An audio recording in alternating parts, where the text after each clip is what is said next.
Bapak Ibu sekalian, kita masih ada waktu. Kami berikan kesempatan Bapak Ibu untuk memberikan masukan. Kurang sadayana di kawin aki ini jangan wareng udet-udet kaisipur lebih. Bang di bawah itu sebenarnya.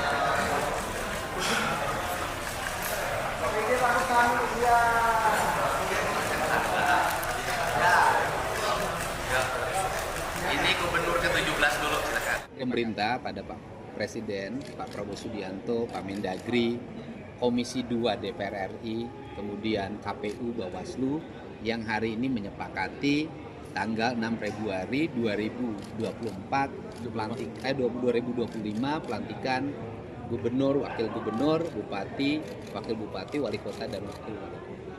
Tentunya kan ini momentum yang sangat strategik kita untuk melangkah sehingga ketika sudah dilantik nanti langsung bekerja.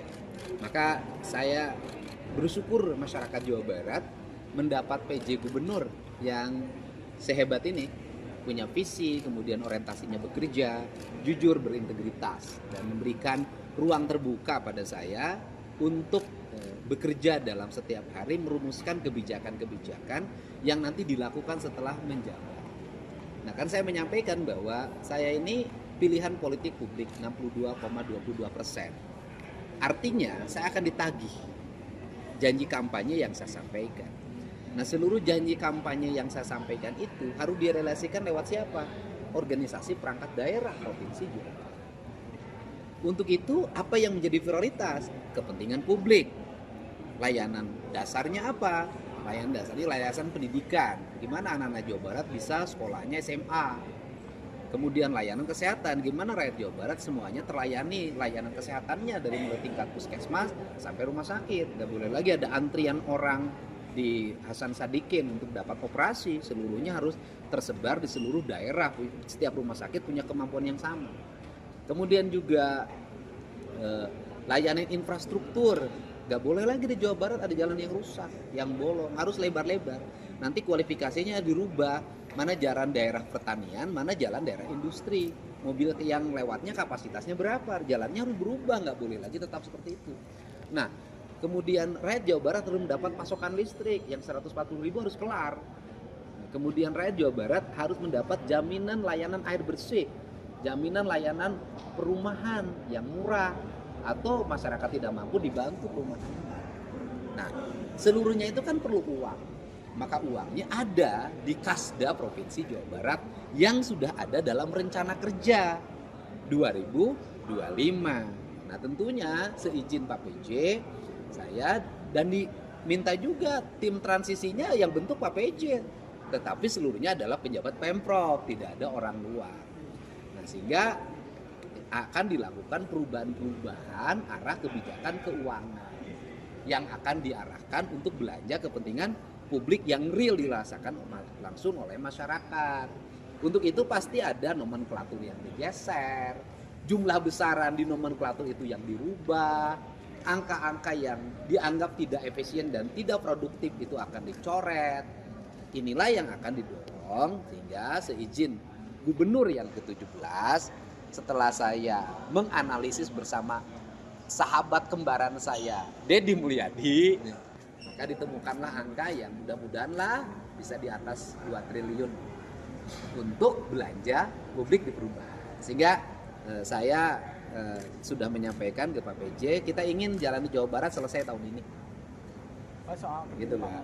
Pemerintah pada Pak Presiden, Pak Prabowo Subianto, Pak Mendagri, Komisi 2 DPR RI, kemudian KPU Bawaslu yang hari ini menyepakati tanggal 6 Februari 2024 2025 pelantikan gubernur, wakil gubernur, bupati, wakil bupati, wali kota dan wakil wali kota.